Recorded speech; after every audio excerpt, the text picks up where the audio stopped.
Renda variável e renda fixa. Qual a diferença e o que quer dizer exatamente? Vamos lá. Muita gente, acho que a maioria dos investidores acha que sabe, acha que é bem simples. E simples de fato é, mas muita gente confunde. E não só investidores, pessoas físicas, leigos, também pessoas que trabalham no mercado financeiro. Eu sei disso porque essa simples pergunta, o que é renda fixa e o que é renda variável, eu já fiz em vários processos seletivos e muitas vezes recebi respostas que não estavam certas. Mas vamos lá. Antes de explicar o que é cada um desses termos, é importante entender o que quer dizer renda. E renda não quer dizer rendimento ou rentabilidade, não são exatamente, ou retorno, não são exatamente sinônimos. Quando a gente fala de um ativo financeiro, renda se refere a valores que aquele ativo pode pagar para o detentor, né, ao longo do tempo. Tá? Então é dinheiro, de fato, que é pago para quem tem aquele ativo por justamente deter aquele ativo. Tem alguns ativos que pagam renda, outros que não pagam renda, e dentro dos que pagam renda, a gente divide em duas grandes famílias, vamos dizer, a renda variável e a renda fixa. Bom, vamos começar pela renda fixa, que é a que mais pessoas talvez acham que sabem o que é, mas na verdade é um pouquinho mais complexo de explicar. A renda variável é mais simples, na verdade. Tá? Mas o que é renda fixa? Um ativo de renda fixa. Um ativo de renda fixa é um ativo que paga ao longo do tempo ou no final, no vencimento, depende do caso, uma renda para aquele detentor daquele ativo. E essa renda, as regras dessa renda, elas são regras que são pré-definidas antes da aplicação, antes da contratação. Tá? Então, o ativo de renda fixa, na verdade, é um contrato. Vamos pegar o caso de um CDB. CDB é um certificado de depósito bancário. É um contrato que o investidor faz com um banco e o banco, enfim, né, promete que vai pagar para o investidor, dentro de um certo tempo, um dado rendimento, uma dada renda. Se a gente for pegar um CDB de 5 anos sem pagamento de juros ao longo do tempo, que geralmente existe CDBs com pagamento de juros recorrentes, mas a maioria não tem. Tá? Então a maioria dos CDBs, eles têm uma renda que é paga só no final, não tem cupons ao longo do tempo. Tá? Então vamos pegar um CDB de 5 anos. Se eu tenho um CDB de 5 anos e uma taxa contratada, por exemplo, de 10% ao ano, e não vai ter juros, como eu falei, esse CDB vai me render 10% ao ano, ao longo de 5 anos, e no final eu vou receber o principal investido mais essa renda. Nesse caso é renda fixa, porque as regras estão bem definidas desde o início. E esse é o caso, então, de um tipo de renda fixa que nós chamamos pré-fixado. Por que é pré-fixado? Porque a gente já tem a regra de rendimento nominal do ativo já definido desde o início.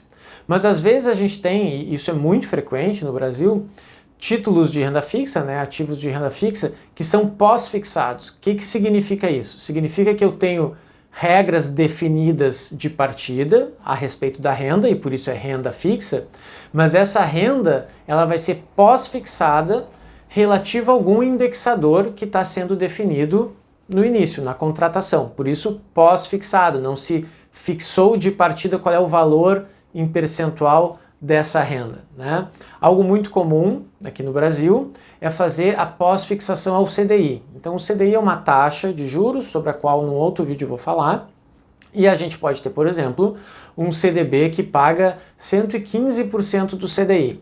Durante um certo tempo, vou pegar o exemplo que eu tinha, o prazo que eu tinha comentado de 5 anos. Né? Então, 115% eu já sei que esse vai ser, né, a taxa que vai ser paga sobre o CDI, mas o CDI, quando eu aplico no início, eu não sei qual é. Por isso que ele é pós-fixado.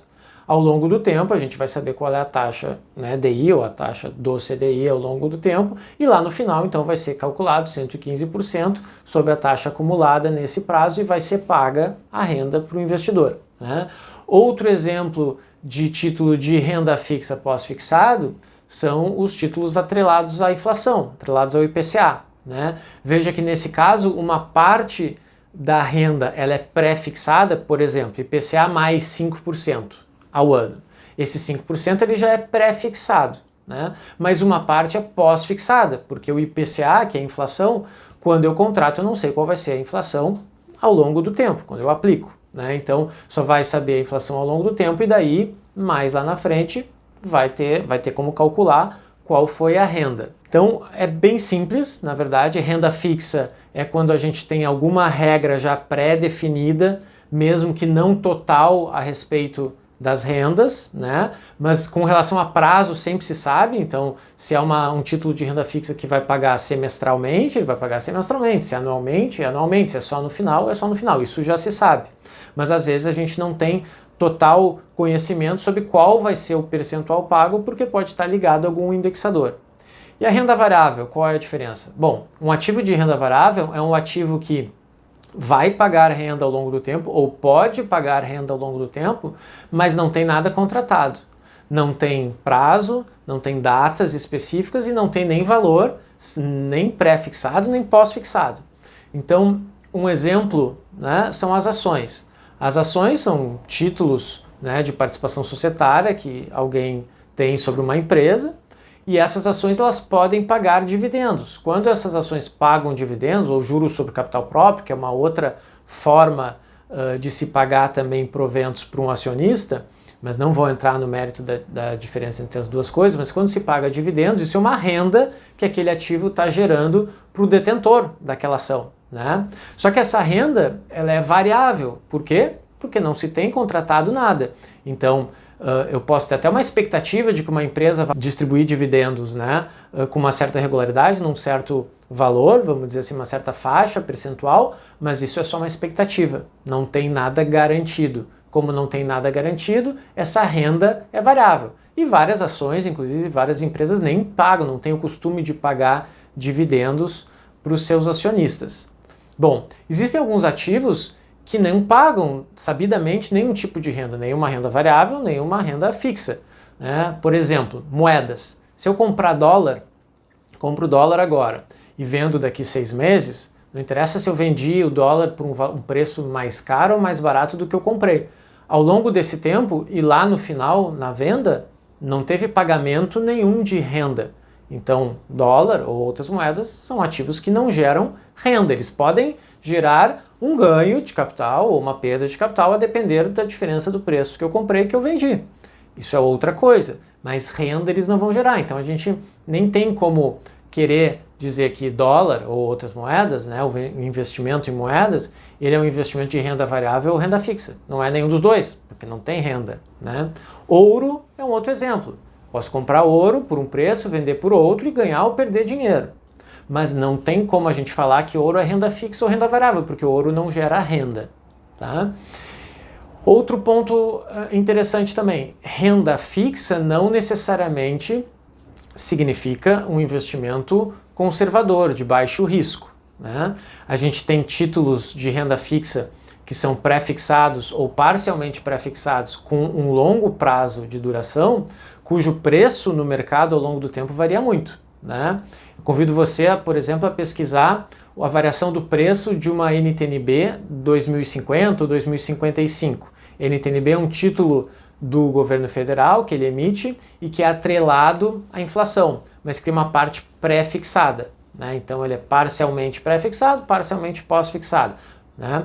Bom, essas NTN-Bs, como elas são muito longas, elas têm uma sensibilidade maior às condições de mercado, que é outro assunto, eu também não vou entrar aqui, mas eu só queria te convidar para pesquisar a respeito disso, porque se você for comparar, por exemplo, né, a precificação, como varia enfim, o preço desse ativo no mercado ao longo do tempo, você vai ver que às vezes é inclusive uma volatilidade, em alguns momentos pode ser similar a uma volatilidade de ações, de uma ação, e a gente está falando de um título de renda fixa, inclusive de um título de renda fixa emitido pelo governo federal, que é visto como algo de baixo risco.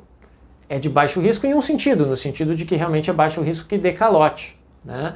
Outra coisa é a precificação desse ativo ao longo do tempo. Bom, eu acho que era isso que eu tinha para dizer por agora. E se você achou que esse vídeo é interessante e que pode ser interessante para alguma outra pessoa, não esquece de compartilhar com ela. Até mais!